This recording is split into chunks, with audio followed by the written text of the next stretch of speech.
네, 레위기 19번째 시간이고요. 제목은 가죽과 음식이란 제목입니다. 레위기 7장 1절에서 10절 말씀까지 보도록 하겠습니다. 레위기 7장, 또 엊그저께 시작한 것 같은데 벌써 7장까지 왔네요. 네, 7장 1절에서 10절까지 말씀 보겠습니다. 속건제의 규례는 이러하니라. 이는 지극히 거룩하니 번제물을 잡는 곳에 속건제의 번제물을 잡을 것이요 제사장은 그 피를 제단 사방에 뿌릴 것이며 그 기름을 모두 들이되 곧 그 기름진 꼬리와 내장에 덮인 기름과 두 콧밥과 그 위에 기름 곧 허리 쪽에 있는 것과 간에 덮인 커플을 콩팥과 함께 떼어내고 제사장은 그것을 다 제단 위에서 불살라 여호와께서 화제로 드릴 것이니 이는 속건제니라. 제사장인 남자는 모두 그것을 먹되 거룩한 곡에서 먹을지니라. 그것은 지극히 거룩하니라. 속죄제와 속건제는 규례가 같으니 그 제물은 속죄하는 제사장에게로 돌아갈 것이요 사람을 위하여 번제를 드리는 제사장 곧 그 제사장은 그 드린 번제물의 가죽을 자기가 가질 것이며 화덕에 구운 소제물과 냄비에나 철판에서 만든 소제물은 모두 그 드린 제사장에게 돌아갈 것이니 소제물은 기름 섞인 것이나 마른 것이나 모두 아론의 모든 자손이 균등하게 분배할 것이니라. 아멘. 네, 오늘은 이제 속건제에 관한 규례입니다. 속건제. 그래서 속건제는 지난번에 우리가 봤었죠. 배상에 관련된 제사라고 이렇게 말씀을 드렸었어요. 그래서 하나님의 성물을 망가뜨렸거나 아니면 이웃에게 어떤 피해를 줬을 때 드리는 제사가 속건제라고 말씀드렸습니다. 네, 기억이 나시는지 모르겠어요. 그래서 이 속건 제물도 지난주 속죄제와 마찬가지로 번제물을 잡는 곳에서 동일하게 잡아요. 그래서 그 이유는 거룩한 장소에서 거룩한 제물이 이렇게 잡혀지는 겁니다. 그래서 7절에 보면 이제 속죄제와 속건제의 규례는 동일하다고 이야기를 하고 있어요. 그래서 큰 차이는 별로 없어요. 큰 차이는 별로 없는데 뭐 피 뿌리는 방식이 조금 다르다든가 아니면 뭐 어떤 거는 피를 뿌리고 어떤 거는 피를 바르고 또 어떤 거는 피를 제단 위에 붓고 아니면 제단 아래에 붓고 뭐 그런 차이가 약간씩 있고 뭐 그런 부분까지 우리가 디테일하게 막 이렇게 공부해서 이 머릿속에 지식으로 쌓을 필요는 없다고 제가 말씀드렸죠. 그럴 필요는 없어요. 모든 것은 예수님이 제물 되심을 상징하고 있다라는 것만 이렇게 우리가 유출해서 그것을 믿으면 되는 겁니다. 그래서 오늘 본문은 이제 5대 제사를 드릴 때 제사장의 몫으로 등장하는 것에 대한 내용이 이제 나오는 거예요. 그게 이제 7절에서 10절 말씀이 제사장이 뭘 갖는지를 이렇게 표현하고 있어요. 그래서 오늘은 가죽과 음식에 관해서 이 부분을 좀 살펴보고 넘어가려고 합니다. 그래서 제사장은 제사를 통해서 자기의 생업을 유지할 수 있어요. 다른 노동을 할 수 없거든요. 제사장들은 이 성막에서 이 제사 지내는 그 일만 해야 됩니다. 그래서 농사를 짓지도 않습니다. 땅을 기업으로 받지도 못해요. 그래서 백성들이 이렇게 제사 드리러 온 그 제물을 가지고 생계를 유지하는 거예요. 그래서 그 것들 중에서 오늘 본문에 보면 번제물을 누가 가지고 왔을 때 제사장은 그 제물의 그 짐승의 가죽을 가질 수 있다라고 표현하는 거예요. 제사장이 가질 수 있대요. 그리고 소제물도 마찬가지예요. 소제물도 제사를 드리고 나는 그 소제물을 이 제사장이 이제 가질 수가 있는 거예요. 그러니까 보통은 이제 우리 지난번에 했나요? 상번제 할 때 제사장의 상번제 할 때는 다 태워드려요. 아침에 한 마리 넣어서 태우고 저녁에 한 마리 넣어서 태우고 이런 식으로 밤새도록 태우는데 그때는 가죽까지 다 태우는 거예요. 그냥 통째로 그냥 가죽까지 다 태우는데 이 개인적으로 드리는 번제는 가죽을 벗기는 거예요. 가죽을 벗겨서 태우지 않고 제사장에게 이렇게 주는 겁니다. 아무래도 이 동물의 가죽은 그 당시만 해도 가격이 이렇게 만만치가 않았던 거죠. 그러니까 기업이 없는 제사장들에겐 큰 도움이 되는 그런 재료가 아닐 수 없어요. 물론 이 메시지 자체가 제사장의 어떤 사례비에 대한 이야기는 아니에요. 제사장의 사례비. 그래서 이걸 오늘날로 이렇게 접목시켜서 목사님들 사례비로 가죽을 다 내라. 그럼 여러분 가죽을 홀딱 벗겨 먹죠. 그래서 목사들이 여러분의 가죽을 홀딱 벗겨 먹는데, 그렇게, 물론 그것도 어느 정도 일리는 있지만, 그 얘기보다는 예수 그리스도가 가죽 옷이 되셨다. 이 얘기를 지금 본문은 하고 싶은 거예요. 근데 우리는 성도의 가죽 옷을 홀딱 벗겨 먹는 걸로 써먹죠. 그래서 오늘 본문의 제사장의 개념은 제물로 인해서 혜택을 받는 사람들이에요. 제물로 인해서 혜택을 받는 사람들. 그러면 저와 여러분이 다 제사장이거든요. 그러니까 베드로도 그 얘기를 했잖아요. 우리는 다 제사장이다. 그러면 우리 제사장이 왜 제사장이냐면 제물로 인해서 혜택을 받으니까. 제물로 인해서 혜택을 받는 사람. 그래서 예수님이 제물 되셔서 예수님의 희생으로 인해서 혜택을 받는 사람들이 누구냐는 거예요. 제사장이며 저와 여러분이 혜택을 받는 거예요. 그러니까 목사들은 성도의 가죽을 홀딱 벗겨서 혜택을 받는 게 아니라 십자가에 돌아가신 예수님의 가죽을 벗겨서 우리가 혜택을 받는 개념이라는 거죠. 그러니까 저와 여러분도 다 마찬가지라는 거예요. 그래서 예수님의 죽음으로 인해서 혜택을 받는데 그 혜택이 바로 가죽이라는 거예요. 가죽. 즉 상번제에서는 가죽까지 다 태워드리는 완전한 희생을 예수님 표현하셨다면 저와 여러분이 개인 번제에서는 예수님의 가죽을 선물로 받는 거예요. 또한 10절에 보면 제사장들은 이 제물을 균등하게 가져가라고 표현해요. 그러니까 이 제사장 가운데서도 이 번제하는 그 가죽을 갖는데 이게 서열이 있을 거 아니에요.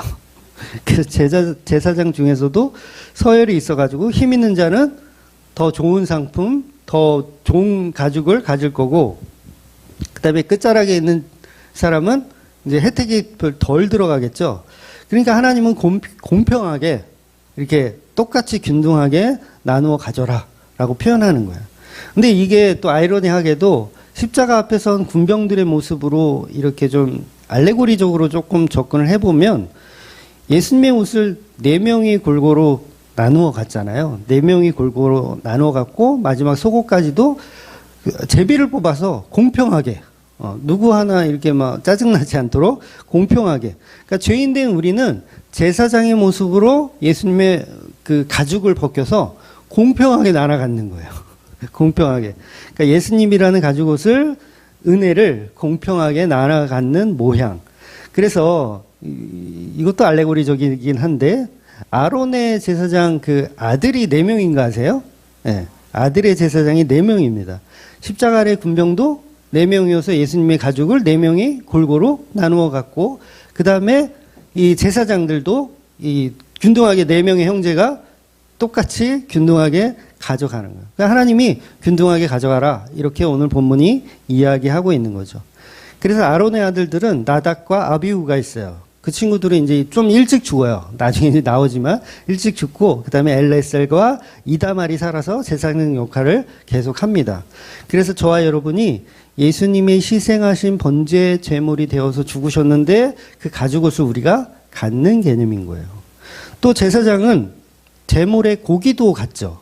고기도 가져요. 그러니까 소제물도 가져요. 고기도 갖고 그 다음에 소제로 드린 곡식, 소제물도 가져요. 이건 뭘 상징합니까? 예수님의 살과 피를 상징하는 거예요. 그리고 제물에 기름 섞인 것이나 마른 것이나 모두 아론의 자손에게 균등하게 돌아갈지어다. 이렇게 표현하고 있는 거예요. 이렇게 예수님의 십자가의 죽음으로 인해서 성도는 예수님의 가죽옷을 챙기고 예수님의 살과 피를 챙기는 거예요. 선물 받는 거죠. 선물 받아서 새로운 피조물이 되는 거예요.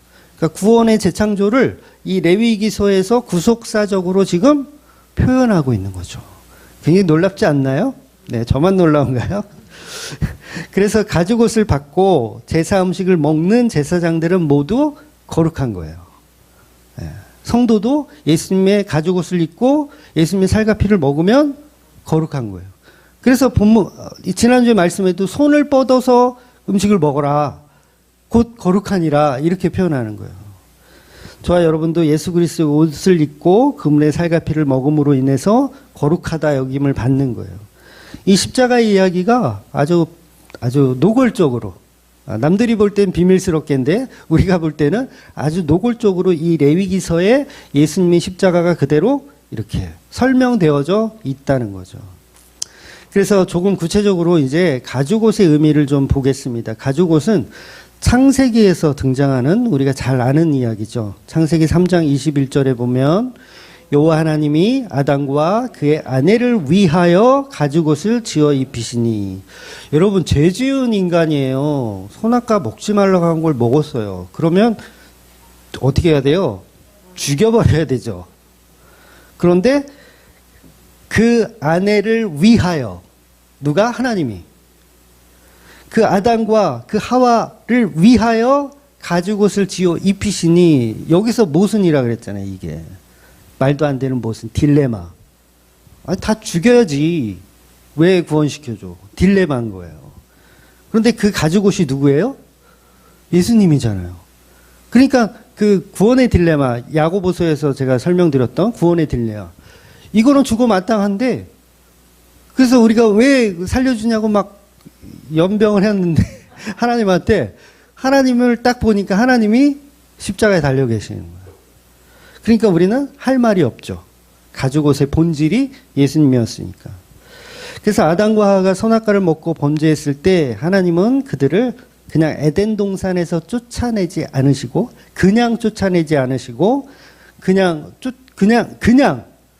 내가 너와 함께하지 않겠다, 그냥 쫓아낸 게 아니라 가죽옷을 입혀주시고 쫓아내는 건 뭐예요?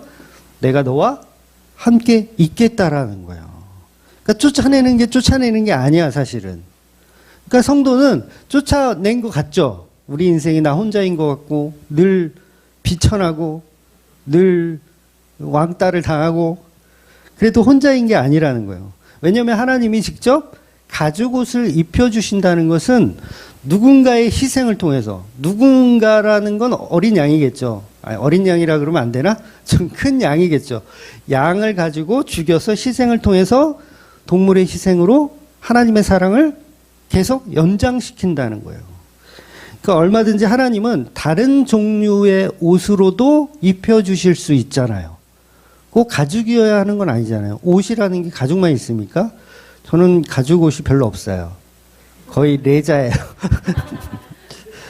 가죽으로 굳이 입히실 필요는 없잖아요. 하나님인데 뭐 이렇게 면으로 입혀셔도 되고, 아니면 꼭 가죽이 아니라 털로도, 뭐 오리털이나, 네가 좀 수고 좀 해라, 이렇게 오리야 니들이 좀 수고 좀 해라, 조금씩만 빼줘.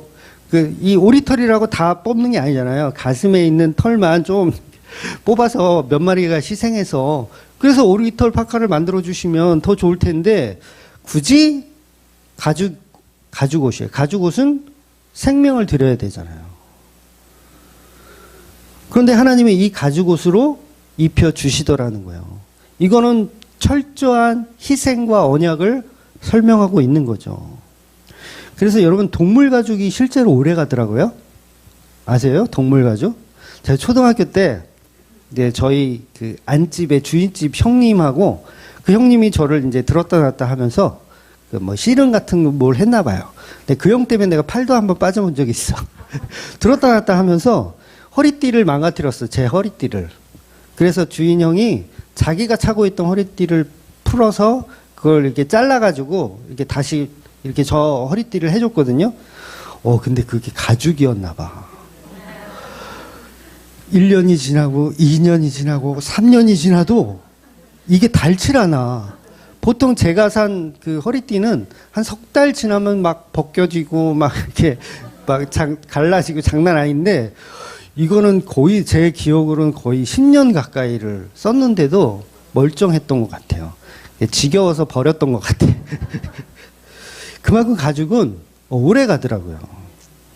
그래서 저는 집에 가죽 옷이 있는데, 진짜 가죽이 아니라 그 인조 가죽이라고 하나요? 그 레자 뭐 합성 뭐 이런 거 있어요. 쿠팡에서 파는 거. 그 사서 입잖아요. 그러면 처음 한 해는 괜찮아. 근데 1년 딱 지나잖아요. 그럼 뒤쪽에 있는 가죽이 막 벗겨져. 2년 딱 지나면 막 떨어져. 가지고. 그러면 3년 지나면 이제 버려야지 뭐 그냥. 그래서 자동차도 꼭 가죽 시트로 사세요. 자동차 살 때 가죽 시트를 요새는 다 가죽 시트로 되지만 옛날에는 그게 옵션이었거든요. 근데 꼭 하셔야 돼요. 냄새가 나더라도 가죽으로. 그러니까 창조의 질서 속에서 가죽의 어떤 언약을 이렇게 좀 집어넣으신 게 아닌가. 그러니까 동물의 희생은 그만큼 영원하다라는 걸 표현하고 있지 않은가 싶어요. 그래서 동물의 희생이라는 건 그 예수님의 희생으로 인해서 아담과 하와가 가죽옷을 입고 에덴 동산을 떠나지만 세상에서 살게 되는 거예요. 에덴 동산을 떠나지만 세상에서도 하나님의 은혜로 살게 되더라는 거죠. 그래서 가죽옷은 결국 죄인의 죄를 덮는 도구로 표현되고 있는 거예요. 죄인의 죄를 덮는 도구. 그러니까 창세기에 등장한 이 가죽옷은 예수님의 십자가 사건을 아주 원시적으로 표현하고 있는 복음이라는 거죠. 죄를 범해서 세상으로 쫓겨나지만 여전히 하나님의 은혜는 계속 있다라는 걸 표현하는 거예요. 그래서 가죽옷이라는 일방적인 언약을 통해서 역사하시고 여전히 인도와 보호를 하고 계신다는 거죠. 그렇기 때문에 아담과 하와는 하나님을 떠났음에도 불구하고 쫓겨났음에도 불구하고 여전히 하나님께 제사를 드리는 거예요. 그래서 그 아담과 하와의 자식들이 제사를 지내잖아요. 쫓겨났는데 왜 제사 지내? 오히려 하나님을 저주하며 살아야 되는 게 맞잖아요. 근데 아담과 하와는 그렇게 자식들을 가리킨 게 아니에요. 하나님을 경외하라, 신뢰하라, 제사해라 이렇게 가리킨 거예요. 그러니까 그게 뭐 때문입니까?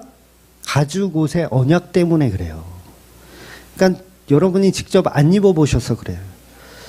이 뻘거벗고 있는데 막 무화과로 막 이렇게 하고 있는데 하나님이 오셔서 근사한 가죽 잠바를 딱 통으로 된 얼마나 좋았을까요? 그 사랑받음이 나 분명히 선악과 따먹고 이제 뒤졌구나 이제 벌벌 떨고 있는데 가죽옷을 입혀주시면서 나가라는 건 좀 그렇지만 일단 가죽옷을 입혀주신다는 그 자체가 여전히 하나님은 우리를 사랑하고 계시구나 라고 생각하는 거죠. 그러니까 아담과 하와는 범죄하고 쫓겨나지만 자식들에게는 하나님을 경외하라고 가르칠 수 있더라는 거예요.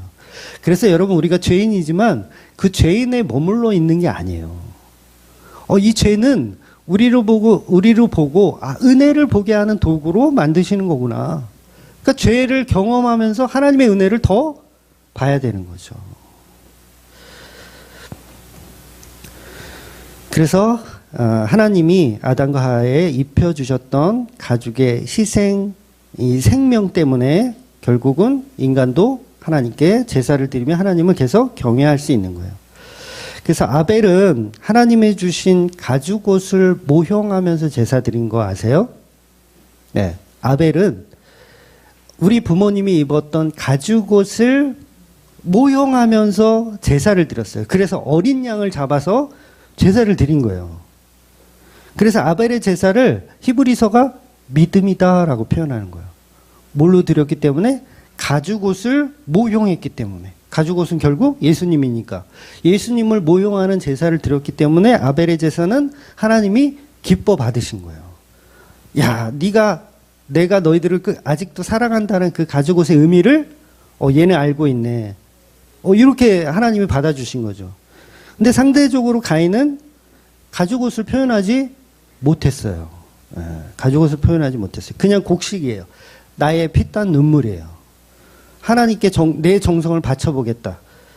근데 하나님은 우리의 정성을 받는 게 아니라 뭘 받으시냐면 하나님이 우리에게 보내주신 예수를 믿는 거. 하나님이 우리에게 보내주신 예수. 우리가 만들어낸 예수가 아니고 하나님이 우리에게 보내주신 예수. 그러니까 가죽옷은 우리 인간이 쥐어서 만든 게 아니잖아요. 하나님이 보내주신 거잖아요. 그거를 믿어야 되는 거예요. 그거를 믿는 예배, 그거를 믿는 제사가 되어야 한다는 거죠. 그래서 오늘날의 예배도요, 그리스도를 표적해야 돼요. 오늘날 수많은 교회들이 오늘 주일날 예배 드리는데 십자가를 통해서 예배하지 않으면 그건 예배가 아닌 거예요. 그러니까 1년 동안 내가 농사한 거 막 갖고 와가지고, 지난주 추수감사절이니까 1년 동안 이 호박, 막 이 무, 배추 막 갖고 와가지고 하나님께 감사해. 그 예배가 아니에요. 왜냐하면 내 감사니까. 가죽옷과 무관한 예배니까. 그러니까 십자가 없는 예배가 되는 거죠. 그러니까 예배를 드리는데 감사도 있어요. 하나님 사랑도 있어요. 우리에게 만난 음식을 주신 것도 감사해요. 그런데 만난 음식을 통해서 예배하면 돼요? 안 돼요? 안 돼요. 그거 큰일 나는 거예요. 그게 이방인이에요. 오전에 말씀드렸던 그거예요. 하나님 내게 축복을 주셔가지고 이 축복으로 하나님께 예배합니다. 그러면 이거 뭐라고요? 이방인들이 하는 제사예요.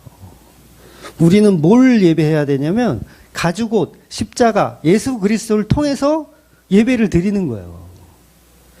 근데 모든 종교가 다 음식을 차려놓고 이 음식을 풍성하게 해주신 신에게 감사를 드리잖아요. 조상을 섬길 때도 마찬가지죠. 제사상을 차려놓고 이걸 바치는 거예요. 불교도 그렇고 힌두교도 그렇고 전부 그래요. 제사상을 차려놓고 하나님께 드리려고 해요. 근데 하나님은 그런 제사 안 받으시는 거예요. 그건 어떤 제사라고요? 가인의 제사이기 때문에 안 받아요. 그래서 기독교만 독특하게 음식을 놓고 하나님을 찾아가는 게 아니에요. 하나님이 가죽 옷으로 우리를 찾아오시는 거예요. 그러니까 우리는 예수님의 피를 통해서 하나님께 나아가는 거죠. 그래서 정확하게는 예수님의 피로 예배하는 자들을 찾으시는 거예요. 누가 가죽 옷으로 예배하는지 이렇게 찾으시는 거예요. 그래서 가인과 아벨 시대에는 육식을 안 했다 그랬잖아요. 음식으로 제사 드린 거예요? 아니에요. 음식으로 제사 드린 게 아니에요. 그러니까 아벨의 제사만큼은 음식으로 제사를 드린 게 아니에요. 육식을 안 했던 시절이기 때문에 음식으로 드린 게 아니에요. 근데 아벨은 음식으로 드렸어요. 곡식으로. 아니, 가인은 곡식으로 드렸어요. 음식으로. 이게 어떤 예배라고요? 이방인들의 예배예요. 그래서 모든 종교는 음식을 통해서 예배합니다. 기독교도 음식이신 예수를 놓고 예배해야 되는데 그냥 음식이신 예수가 아니라 그냥 음식만 놓고 예배하잖아. 그러니까 이걸 우상숭배라고 하는 거예요. 그래서 우리 교회는 따로 식사 기도를 안 하잖아요. 네, 그것 때문에 깜짝 놀라시는 분들이 있어. 교회 처음 와가지고 목사가 식기도도 안 하고 처먹대? 이러면서. 그러니까 식소 기도를 하면서 하나님께 이 주신 음식 감사합니다라고 예배하고 기도하면 이게 뭐예요? 이방인들이 하는 거예요. 잘 이해하고 들으셔야 돼요. 그래서 감사 자체가 나쁘다는 얘기가 아니에요. 감사 자체가 나쁘다는 게 아니라 예배는 무조건 예수님의 십자가를 통하지 않으면 그건 이방인의 제사인 거예요. 그래서 예수님의 살과 피를 통해서 예배해야 되는데 살과 피가 없는 그냥 음식, 오늘도 이렇게 만난 음식을 주신 하나님께 감사하고 내가 너무 사랑합니다. 이게 예배했어. 이거 된다 안 된다? 안 되는 거예요. 그래서 이스라엘 백성들은요, 만나를 보고 감사하잖아요. 만나 내린 걸 보고 감사하잖아요. 그러면 이게 유대교잖아요. 지금도 유대교는 하나님께서 우리에게 음식을 많이 내려주신 것에 감사하는 수준이에요. 근데 기독교는 그 만나를 예수 그리스도로 모형하는 종교 집단이에요. 좀 특이하죠. 그러니까 음식으로 예배하는 게 아니라 음식을 통해서 예수를 발견하는 사람들. 그러니까 본질이 완전히 다른 거죠. 그래서 예수님도 이방인들이 구하는 거 구하지 마라. 무엇을 입을까, 무엇을 마실까, 그거 구하지 마라. 그래서 감사든 기도든 무조건 예배든 예수님의 피를 통하지 않으면 그건 전부 이방인의 예배일 뿐이에요. 그러니 음식을 감사하는 것이 아니고 그 예수를 드러내는 도구로 음식을 감사해야 돼요. 예수를 드러내는 도구로. 근데 이게 굉장히 좀 어려운가 봐요. 처음 이런 얘기를 처음 들어보죠. 어떤 교회에서 기도 안 하고 밥 처먹으라는 얘기를 하겠어요. 예? 매번 식사 기도 때마다 사실은 기도하라고 주심 하나님께 감사하라고 얘기하지 어떤 목사가. 그러니까 원래 제대로 하려면요, 여러분 식사할 때마다 성찬식으로 해야 돼요. 아침, 점심, 저녁 먹을 때 항상 성찬식의 개념으로 드셔야 돼요. 이 음식이 나를 위해 희생하는 것처럼 예수님의 살과 피가 십자가에서 희생되셨군요. 저 도저히 이 음식을 먹을 수가 없습니다. 그 마음이 있나요, 여러분이? 도저히 이 죄인의 이 주둥아리에 이 맛있는 걸 쳐넣을 수가 도대체가 없네요, 하나님. 내가 이래서 말라요. 그래서 우리가 개념 정리를 좀 사실은 잘 해야 돼요. 여러분, 제가 그 껌 얘기도 옛날에 했었잖아요. 교인들이 껌 씹을 때 식사기도 하고 먹나요? 껌 씹을 때. 누가 옆에서 껌을 줬어. 그 기도하는 사람도 있긴 하더라고요. 껌을 딱 놓고, 하나님, 이 껌을 주신 집사님께 축복하고, 그 다음에 이것 먹고 건강하게 돼서 하나님도 잘 믿게 도와주시옵소서. 그리고 껌을 먹으시는 분도 있을지는 모르겠어요. 그러니까 저한테는요, 사실 식사가 껌의 개념이에요. 그래서 식기도 안 하는 거예요. 오해하지 마세요. 껌의 개념이에요. 왜냐하면 내 이 죄인된 이 몸뚱아리에 나 살겠다고 음식을 쳐놓는 자체가 사실 부끄러운 거 아닌가요? 제가 그런 얘기도 했었잖아요. 숨 쉬는 것도 우린 다 죄다. 내가 살기 위해서, 숨 쉬기 위해서 숨을 헐떡거리는 이 자체가 얼마나 하나님 앞에 부끄러운 일인데, 이걸 먹으면서 감사의 예배를 드릴 수 있으며, 이 음식을 처먹으면서 감사의 무슨 감사가, 그 감사가 아니잖아요. 십자가에 우리를 구원하시고 우리의 살과 피가 되어주신 그 은혜를 감사하고 먹어야지, 왜 이 풍족함을 감사하고 먹냐는 거예요. 그래서 보통 이 목사들을 식사 대접을 하면, 어제도 이 얘기해도 되죠? 예, 우리 찬양팀 잠깐 모여서 식사했거든요. 그 마르다가 한 분 있었어요. 마르다가 식사를 잘 대접해가지고 배태죽이 먹고 왔는데, 산의 진미를 먹어도 이제 10만 원짜리 장어를 대접을 받아도 저한테는 사실 그냥 껌이에요. 껌 먹는 거예요, 껌. 그래서 대접하는 사람을 그렇게 크게 저한테 이렇게 막 이게 키핑했다가, 내가 이거 얻어먹었으니까 나중에 30배, 60배, 100배로 기도해줘야지. 그런 거 있을까요, 없을까요? 없어요. 그냥 껌 하나 대접받은 거야. 네, 그냥 몸보신만 해. 저는 먹고 떨어져요, 그냥. 그러니까 저한테 뭘 먹여가지고 뭔가 좀 영권을 받겠다든가 아니면 축복권을 받겠다든가 막 이러면 큰 착각을 하시는 거예요. 그러니까 저한테 큰 대접을 해가지고 관심을 받겠다. 특별한 관심이 안 나가요. 그냥 끝이에요. 그냥 껌 하나 이렇게 선물 받은 그런 개념인 거예요. 그러니까 굳이 비싼 음식을 저를 대접할 필요가 없어요. 우리 농담 삼아 무슨 랍스타니 무슨 그 뭐예요? 그 비싼 것들 막 이런 얘기들도 하는데, 킹크랩, 랍스타 뭐 이런 걸 우리 목사님 한 번도 못 먹어봤으니까 먹여야 되겠다 그러는데 아무 의미 없어요. 그냥 먹고 떨어집니다, 저는. 그러니까 특별한 기대로 저를 먹일 필요가 없는 거죠. 네, 아무나 잘 먹습니다, 그냥. 그래서 음식은 예수님의 십자가 피와 은혜에 비하면 아무것도 아니잖아요. 아니, 그 살과 피에 비하면 이 음식이.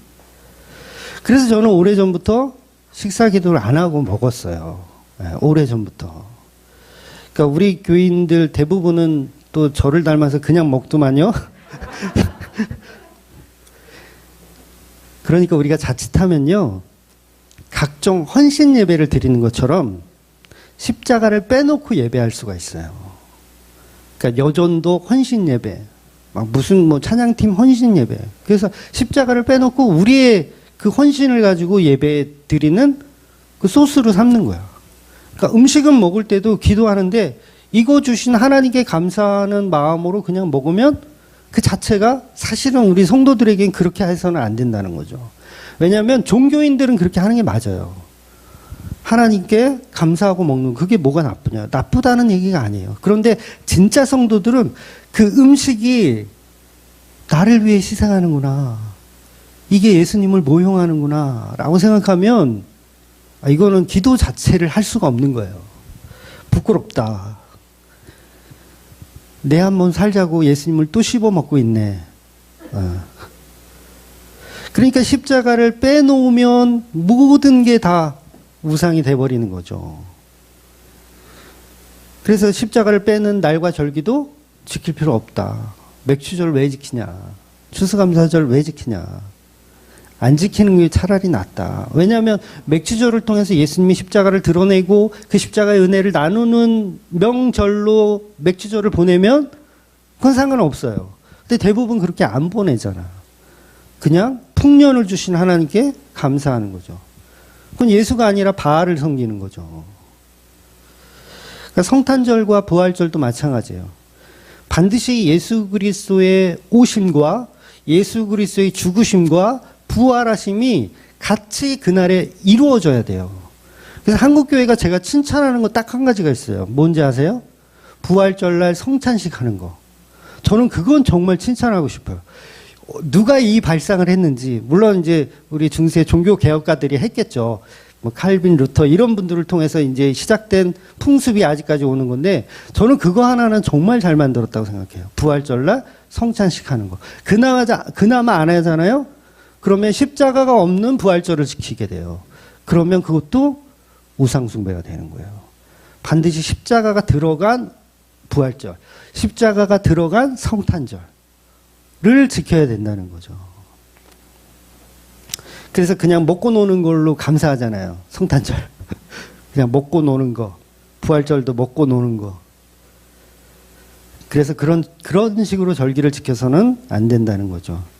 그래서 하나님이 아담과 하와에게 가죽옷을 입혀주셨다는 것은 여전히 가죽옷의 언약은 유효하다는 것을 성경이 우리에게 알려주고 있습니다. 그러면서 가죽옷의 언약을 지켜낸 그 아벨을 형 가인이 때려 죽이잖아요. 역시나 예수라는 가죽옷을 입고 계신 성도들은 세상으로부터 이렇게 맞아 죽는 게 맞아요. 맞아 죽어야 돼. 다 그냥 맞아 죽어야 돼. 그러니까 아벨 자체가 예수님을 모형하고 있는 거예요. 아벨 자체가 예수님 모형이에요. 그래서 2000년 전 예수님의 가죽옷이 예수님이 가죽옷이라는 언약의 실체로 이 땅에 오신 거예요. 오셔서 십자가에 죽으시면서 옷을 다 벗겨지시는 거죠. 그래서 군병들이 그걸 나누어 갖는 거예요. 그러니 하나님이 아담과 하와에게 가죽옷을 입혀주셨다는 것은 장차 오실 예수 그리스도를 보내주실 것에 대한 약속을 미리 원시적으로 하고 있는 겁니다.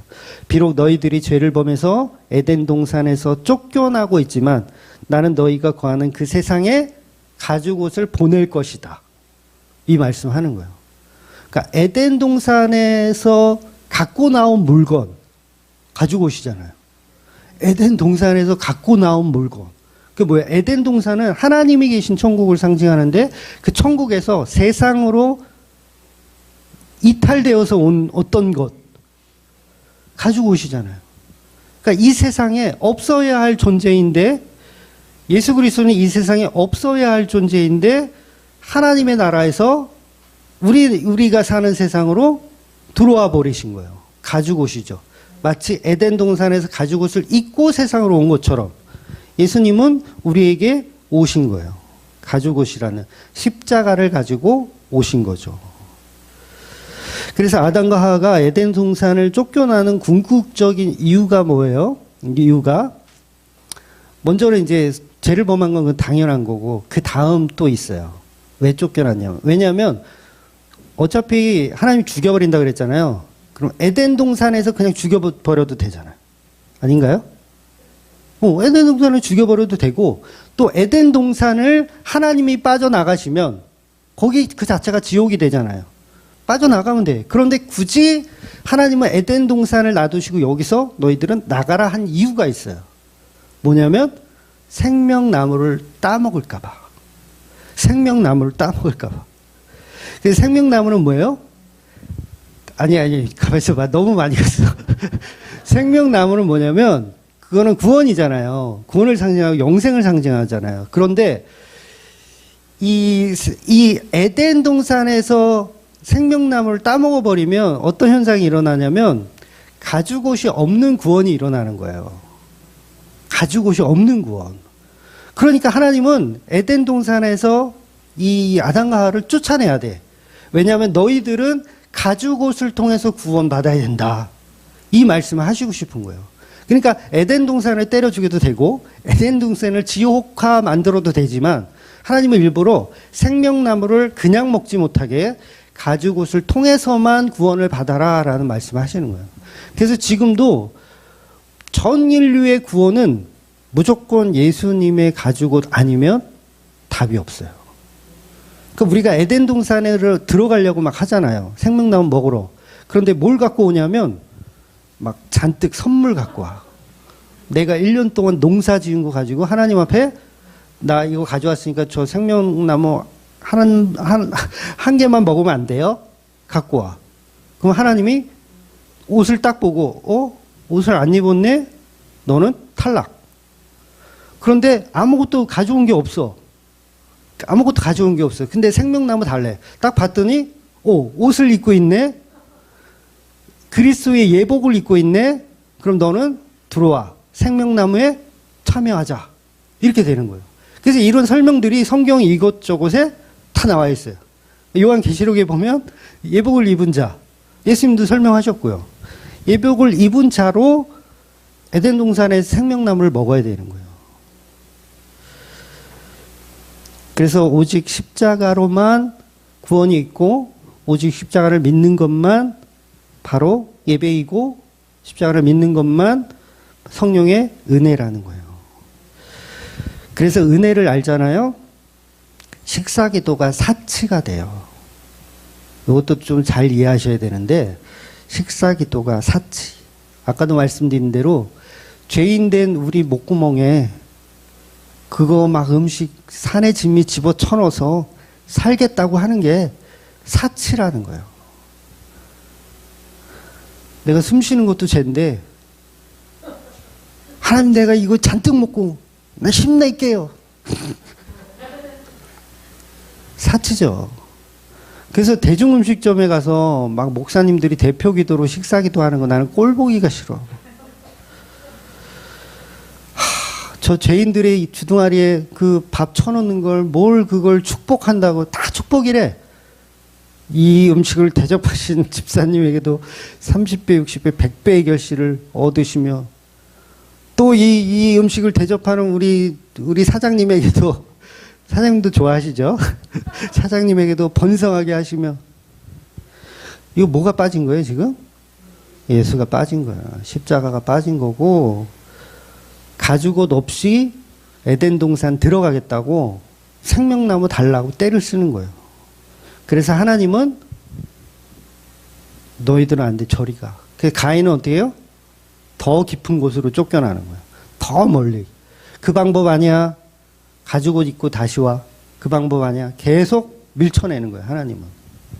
근데 우리는 계속 쌀하고 곡식 갖고 와서 우리 지금 껴달라고.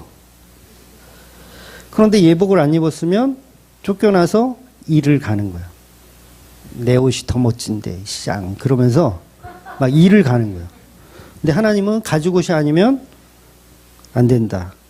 그리고 너희들을 주둥이에 들어갈 죄송해요 오늘 좀 단어 선택이 조금 너희들의 주둥이에 들어가는 그 음식이 중요한 게 아니라 예수 그리스도의 살과 피가 들어가야 된다. 그래서요 이 은혜를 알고 믿음이 생기잖아요. 그러면 탐식이 주는 거 아세요?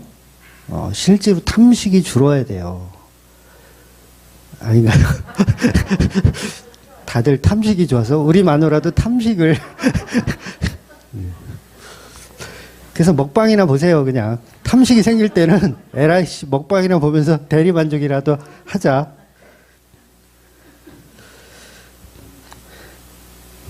저희가 나의 생명을 위해서 음식을 먹는 거 이게 죄인의 모습인 거예요. 사실은. 죄인이 더 살겠다고. 그러니까 죄인인 거야. 자꾸 먹고 싶고 더 마시고 싶고. 그래서 야고보서에서도 저와 여러분도 우리 죄 때문에 지금 마귀가 되어서 세상 살아가고 있다고 얘기하는 거예요. 마귀가 되어서 세상을 힘들게 살아가고 있는 거예요. 힘들게. 마귀라서 그래요, 그게. 그러니까 막 그게 음식이 이게 막 먹고 싶지 않고, 이게 먹고 싶다는 게 뭐예요? 내가 마귀니까 그런 거예요. 마귀니까. 오늘부터 또 다 굶어라.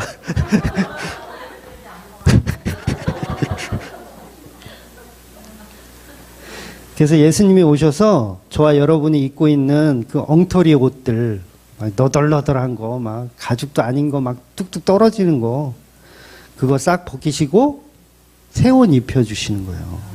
그걸 구원이라고 하고 그걸 은혜라고 하는 거예요.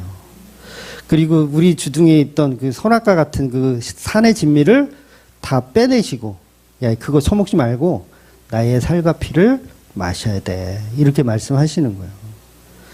그러니 본문은 오직 어린 양의 희생으로 인해서 보호받음을 표현하고 있는 겁니다. 그 표현은 출애굽기에서 유월절을 통해서 더욱더 정밀하게 모욕이 되었던 이야기예요. 그러니까 지금 이 설명들이 레위기서 설명들이잖아요. 이게 사실은 이 창세기와 출애굽기의 내용들을 좀 알아야 이게 좀 이해가 좀 쉽게 되는 거예요. 그래서 지금 설명하는 이 제사법들이 전부 유월절을 경험했기 때문에 이스라엘 백성들에게는 쉽게 이해가 되는 거예요. 이 어린 양의 희생의 자체가 무엇인지. 그래서 어린 양의 피 흘림으로 인해서 이스라엘 장자들이 살아났던 사건, 이 유월절. 그러니까 이게 전부 가죽옷으로 다 통일이 되는데 예수님이 십자가로 전부 이야기하는 거죠. 예복과 하나님 나라의 잔치에 참여하는 거. 그래서 예수님의 살과 피라는 상징적 의미로 생명을 살리는 음식이신 하늘에서 떡이 내려오는 거. 그러니까 만나도 뭐예요? 하늘에서 떡이 떨어지는데 그게 예수님이잖아요. 그러니까 만나는 세상에 존재하던 거예요? 안 존재하던 거예요? 안 존재하던 거예요. 마치 아까 설명드린 대로 에덴 동산에서 갖고 나오는 것과 같은 거예요. 그러니까 세상에 없던 어떤 존재가 이 땅으로 떨어져. 그걸 먹고 우리는 구원받는 거예요. 그러니까 예수님의 살과 피죠. 만나 자체가. 그래서 여러분 무교절이 명절이잖아요. 근데 우리가 이거 착각하면 안 돼요. 무교절은 우리가 생각하는 추석이나 설날하고 달라요.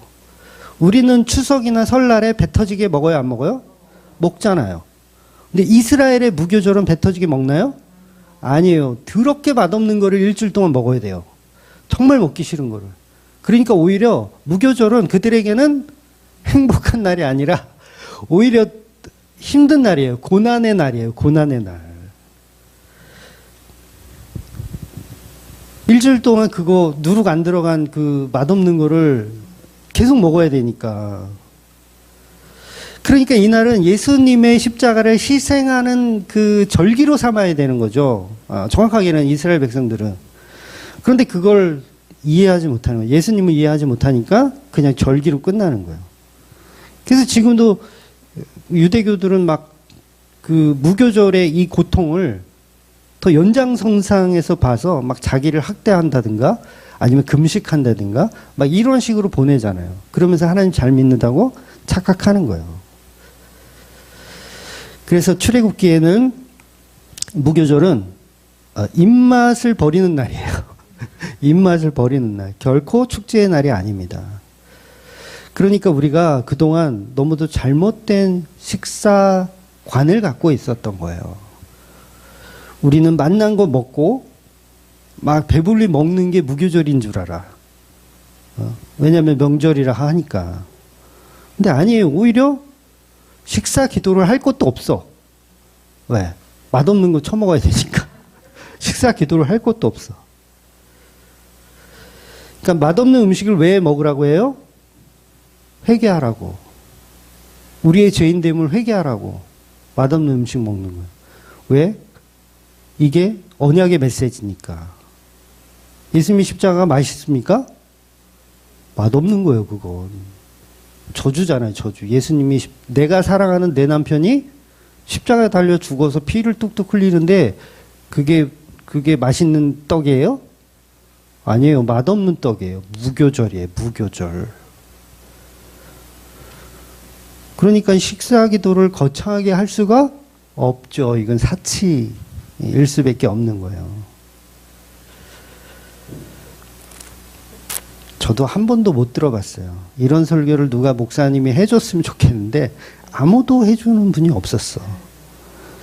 근데 결국은 말씀을 깊이 알다 보니까 내 안에 내가 잘못된 어떤 식사 문화, 예배 문화를 갖고 있었다라는 걸 알게 되는 거예요.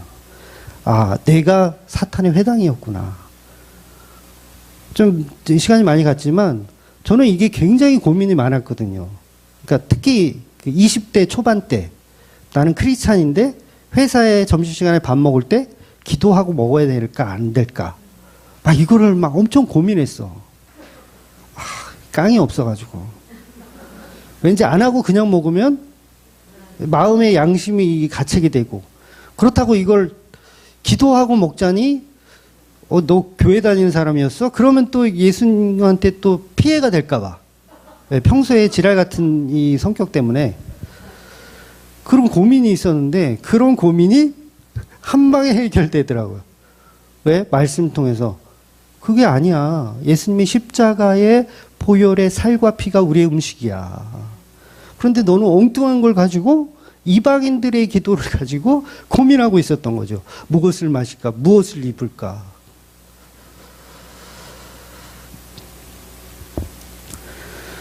그래서 이스라엘 백성들은 그 본질을 모르기 때문에 아직도 이단인 거예요. 유대교라는 이단. 왜냐하면 가죽옷을 예수님으로 연결하지 못하고 만나를 예수님으로 연결하지 못하니까. 우리도 마찬가지예요. 우리가 먹고 마시고 하는 그런 음식들을 예수님의 십자가로 연결하지 못하면 똑같아요. 교회 다니는 유대교인인 거예요. 그래서 내가 이 땅에 비록 생명을 부지하고 살지만 맛없는 떡이신 무교병이신 그 예수님을 먹고 그 예수님의 은혜로 예수님의 가죽옷을 입고 하나님 나라를 사시는 저와 여러분이 되시기를 주의 이름으로 축원드리겠습니다. 아멘. 기도하겠습니다.